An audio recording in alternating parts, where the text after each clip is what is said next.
Espace TV, le 22h.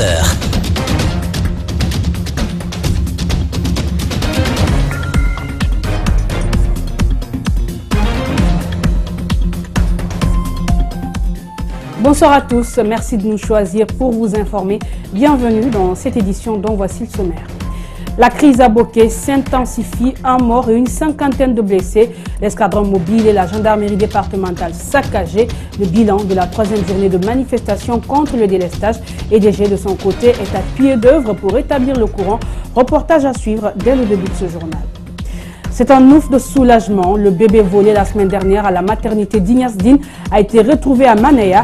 Une annonce ce jeudi de la police nationale. La femme présumée auteure du vol aurait agi pour donner un enfant à son mari car impossible pour elle d'engendrer au bout de 3 ans de mariage. En juin dernier, de violents incendies ont dévasté le centre du Portugal, faisant plus de 60 morts et des dizaines de blessés. Aujourd'hui, les habitants tentent de recommencer à vivre. Troisième journée de manifestation ce jeudi à Boké. Un mort, une cinquantaine de blessés. L'escadron mobile et la gendarmerie départementale saccagés. Le bilan établi par les autorités locales. Sur place, la correspondance de Fodé Oumar Kamara et de Salifou Lifo Sissé, rendue en studio par Jacques Lewaling. Boké, la ville qui manque d'électricité. La tension reste vive. On assiste encore à un véritable bras de fer entre jeunes manifestants et forces de l'ordre. Les violences ont déjà fait un mort. Les parents de la victime sont en larmes. C'est quand ses amis maintenant sont venus vers moi pour me dire encore qu'on a tiré sur les jeunes, je suis sorti. Je suis parti vers... Parce qu'ils m'ont dit qu'il est dans le fossé. Je voulais aller, mais les militaires étaient en train de tirer là-bas. C'est après que je les ai vus. Ils le prenaient pour l'amener à l'hôpital. Et quand j'ai vu l'état, vraiment, c'est là où j'ai perdu complètement l'espoir. Après, on m'a informé qu'il est décédé. Le calme n'est toujours pas revenu. Au quartier d'Ibia, les amis de la victime sont dans une véritable désolation. On a barricadé les routes pour les empêcher de rentrer. Et il y a un de mon ami qui s'appelle maintenant Eugène. Nous étions tous ensemble. Et j'ai vu maintenant des gendarmes. Et un parmi eux avait leur fusil dans sa main. Et, il a essayé de tirer sur nous et on cherchait maintenant à nous cacher. Nous-mêmes, on a dit à mon ami, il faut être prudent parce que les gens là, ce sont des bandits, ils sont venus pour nous tuer. C'est ainsi maintenant, mon ami, au moment où il s'est replié juste, il a tiré sur son front et il est tombé dans le fossé juste à la rentrée de notre quartier. Les dégâts s'alourdissent. L'escadron mobile de la gendarmerie a été mis à sac. Plusieurs véhicules calcinés. Les journalistes n'ont pas été épargnés. Ces émeutes ont déjà fait 56 blessés, dont 8 par balle selon le service des urgences de l'hôpital régional de Boké. La situation qui reste donc tendue de ce côté. Les manifestants continuent à exprimer leur colère contre le dysfonctionnement dans la desserte du courant électrique. Et justement, les techniciens de la société Électricité de Guinée tentent de mettre fin à ces nouvelles violences. Depuis hier mercredi, en effet, ils sont à pied d'œuvre pour installer de nouvelles machines. Fatoumata Baïlo Baldé, Salifou Lifo Sissé. Depuis quelques jours, la ville de Boké est plongée dans l'obscurité. À la direction régionale de l'électricité de Guinée, les techniciens sont à pied d'œuvre pour soulager la population. Ici, aucun personnel ne veut s'exprimer face à cette situation. Ce groupe électrogène est arrivé dans la soirée du dimanche à la centrale thermique de Koulifaïa. Pour pallier à des manifestations répétées, les sociétés minières doivent réfléchir sur ce sujet. Mon analyse personnelle, j'ai toujours dit que la SEG et l'EDG, normalement, si elles ne disparaissent pas, mais que la SEG et l'EDG, en matière de courant et d'eau, que cela soit supporté par les sociétés. Parce que si les sociétés supportent l'eau et le courant à Boké, c'est une solution définitive. La grève est légitime, mais les manifestants ne doivent pas rançonner les paisibles citoyens. Les moteurs que nous avons, tu peux payer tout de suite une voiture à Conakry ou en France, quelque temps après, le moteur tombe en panne. Donc il peut y avoir des pannes répétées. Et la grève ou la révolte des gens, on ne peut pas la saluer. Mais qu'est-ce que moi je peux dire et que je déplore? Les barrages de façon civilisée, demander à l'autorité, demander aux sociétés de penser à la vie de Bokeh, c'est un devoir.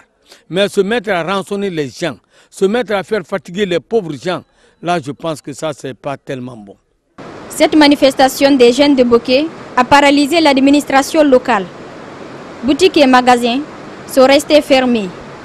Si rien n'est fait, les femmes décident dès ce jeudi à investir les rues de Bokeh.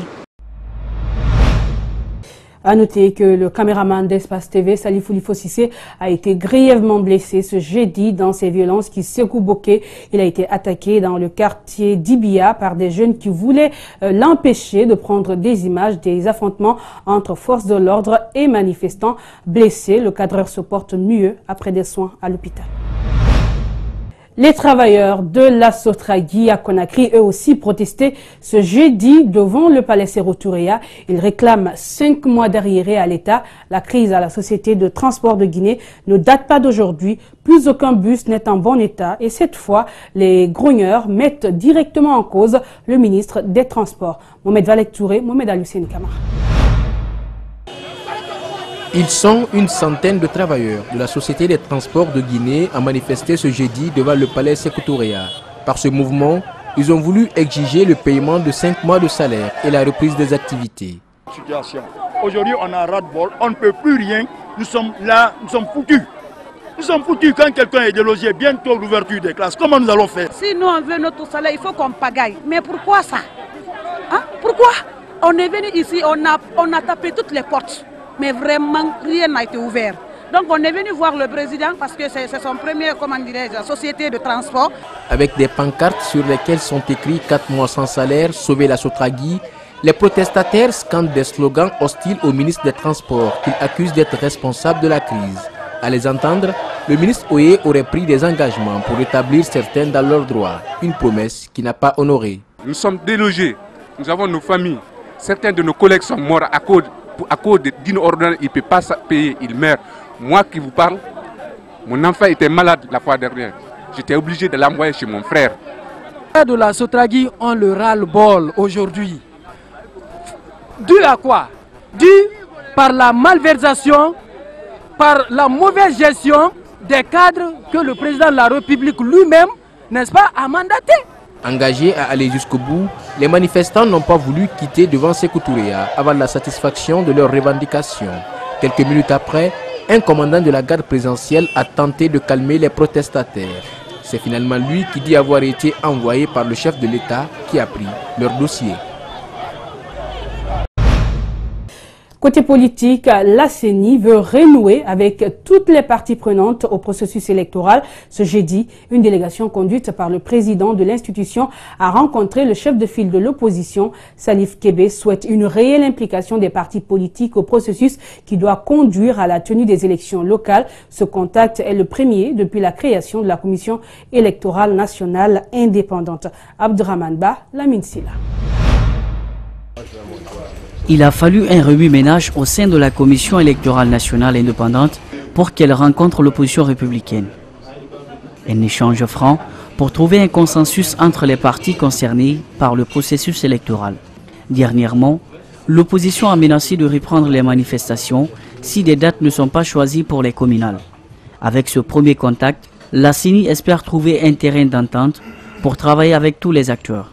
Nous sommes venus ici pour réaffirmer notre intention de travailler étroitement, main dans la main, avec toutes les parties prenantes, avec le chef de file de l'opposition, avec toutes les organisations de la société civile.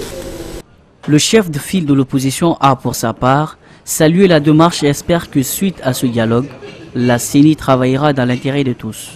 Nous avons exprimé notre préoccupation quant au délai annoncé par la CENI pour la tenue de ces élections locales. Et nous avons exhorté la CENI à faire en sorte que ces élections se tiennent avant la fin de l'année.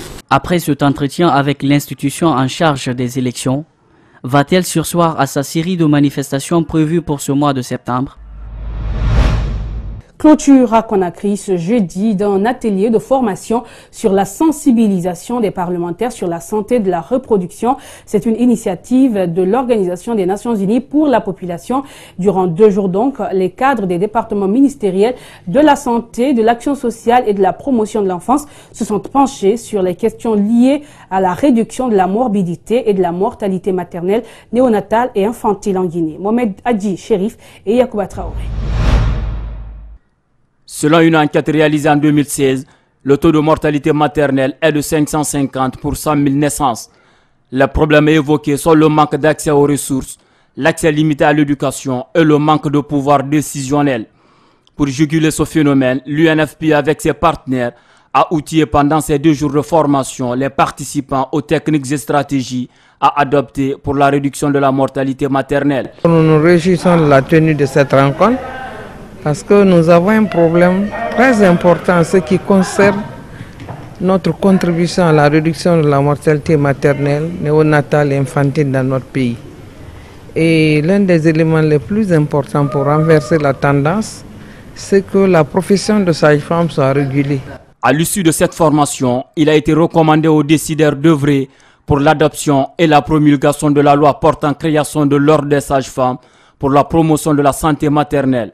Les participants ont aussi sollicité l'affectation des budgets conséquents pour la réduction de la mortalité infantile et l'effectivité de la gratuité de la césarienne. Nous avons été bien édifiés à travers des statistiques pertinentes et qui nous interpellent davantage pour qu'on influence le cours de décision au niveau de l'Assemblée nationale, notamment en amont de l'élaboration du budget, au moment de l'examen du budget et après au niveau de la mise en œuvre de tous ces programmes.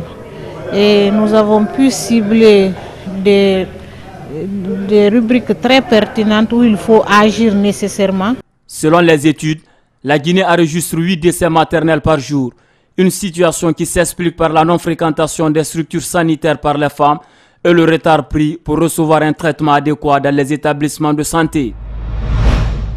Je vous le disais en titre, le bébé volé à la maternité d'Ignasdine a été retrouvé. Une annonce ce jeudi du porte-parole de la police. L'auteur présumé du rap du nom de Gamé Béavougui se faisait appeler Mariam Sidibé. 3 ans de mariage, toujours aucun enfant. Elle a volé ce bébé, dit-elle, pour satisfaire son mari. C'est un reportage d'Alseni Bari et de Mohamed Alucène Kamara rendu par Mamadou Kalissou. C'est un ouf de soulagement pour la famille Kamara. Après 5 jours de disparition, leur enfant a été retrouvé à Koya.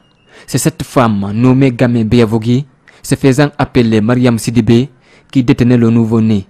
Elle nourrissait l'enfant avec du jus de coco. J'ai volé ce bébé parce que j'avais pas d'enfant. J'avais peur de me séparer avec mon mari. J'ai fait 3 ans de mariage. Elle avait réussi à se faire délivrer un carnet sanitaire et vacciner l'enfant à Koya, où elle gardait le bébé. Interpellée, elle commence par nier les faits. Devant l'accumulation des preuves, elle se rétracte. Et au résultat, il s'avère que cette dame n'a jamais contracté une grossesse et elle n'a jamais accouché. C'est au vu de ces preuves palpables qu'elle a fini par reconnaître et a expliqué les circonstances dans lesquelles elle a eu à prendre ce bébé au niveau de l'hôpital. Pour les parents de l'enfant, c'est une réjouissance. Yamoussa, le père, salue les efforts des autorités et la population. J'ai retrouvé mon bébé, je suis content. Depuis qu'il a été volé, je suis sur pied. Comme vous le constatez, depuis lors, je n'ai pas quitté l'hôpital. Maintenant, je demande à ce qu'on m'aide à avoir le transport pour rentrer chez moi. Les enquêtes devront se poursuivre pour établir les liens de culpabilité du mari de la femme, indique le porte-parole de la police. La rentrée scolaire, c'est ce vendredi, mais il y a encore des élèves et enseignants qui s'interrogent. Ceux de l'école primaire Kondeta 1 à Kindia pourraient ne pas être reçus au grand complet. Et pour cause, l'établissement construit en 1951 est aujourd'hui délabré. Vous allez le voir, ces salles de classe ne sont pas toutes adaptées à un enseignement de qualité. Dans ce reportage, les responsables de l'école expriment leurs craintes. Alseni Bari, Yacouba Traoré. Ne vous méprenez pas, nous sommes bel et bien dans une école. Toiture défoncée, Flaques d'eau dans les salles, battants de fenestrés, cours envahis par des jeunes et à la devanture des tisserands ont érigé leur siège. Dans une partie de l'école, d'autres jeunes fument du chanvre indien. C'est l'école de Condeta 1, vieille de 66 ans. Les enfants ont transformé la cour de l'école en terrain de football. Donc, ensuite, vous voyez que à l'école ici, nous avons 1001 problèmes, c'est-à-dire qu'il y a le mobilier, il y a l'équipement. Des ministres, des hommes d'affaires et autres hauts cadres de l'administration guinéenne ont été formés ici. Les plus connus sont l'actuel président de la Fédération guinéenne de football, le député uninominal de Kindia, Demba Fadiga, entre autres. Les responsables de l'école sont plus qu'indignés. Toute la famille Cham que vous connaissez, de Kerno Djibia, certains ont été ambassadeurs, certains ont été ministres, certains ont été préfets, ils ont étudié ici. Doura Chérif a étudié ici. Ensuite, Eladj Kamara, qui a été l'ex-ministre des Finances, a étudié ici. Cet établissement public dispose d'un collège. Les élèves du primaire évoluent à double vacation. L'échec de cette année aux différents examens scolaires est venu augmenter une pléthore difficile à gérer par ses encadreurs. Donc on avait l'espoir, pensant que d'ici l'ouverture, quelque chose sera fait.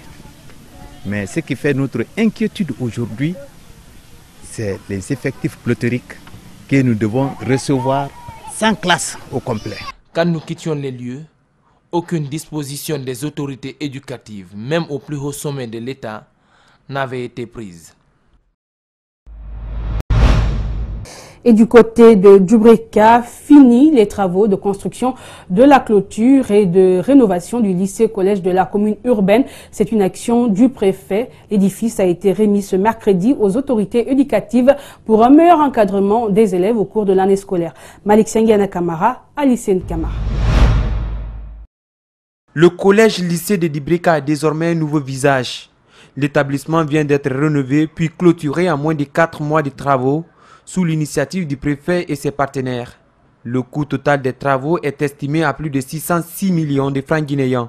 C'était une obligation de ma part voir cet établissement dans cet état en tant que préfet de Djubreka, première personnalité de la localité.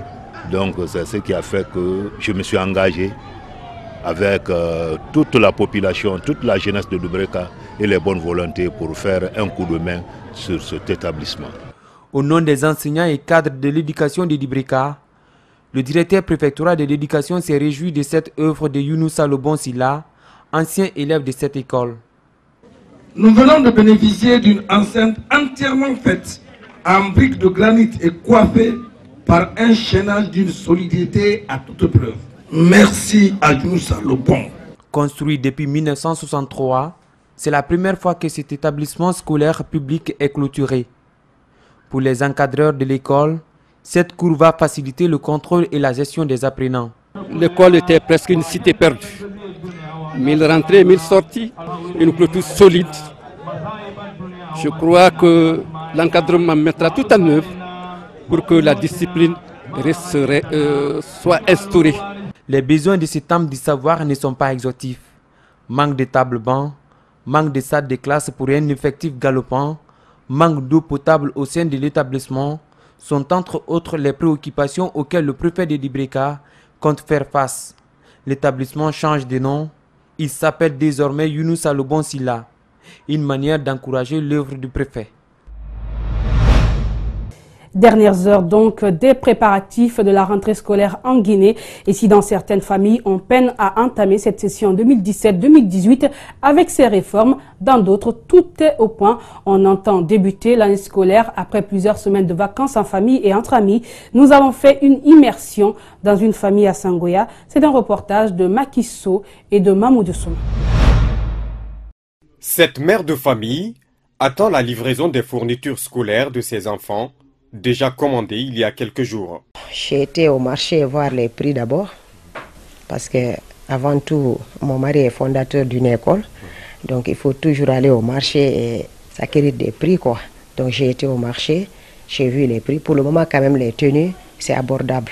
Admis au BEPC, brevet d'études de premier cycle, ce jeune garçon dit être prêt à reprendre les cours. Les vacances, après environ 1 mois ou 2 mois, se sont bien passées et nous allons aller à l'ouverture fin prêt avec les fournitures nécessaires et tous les effets.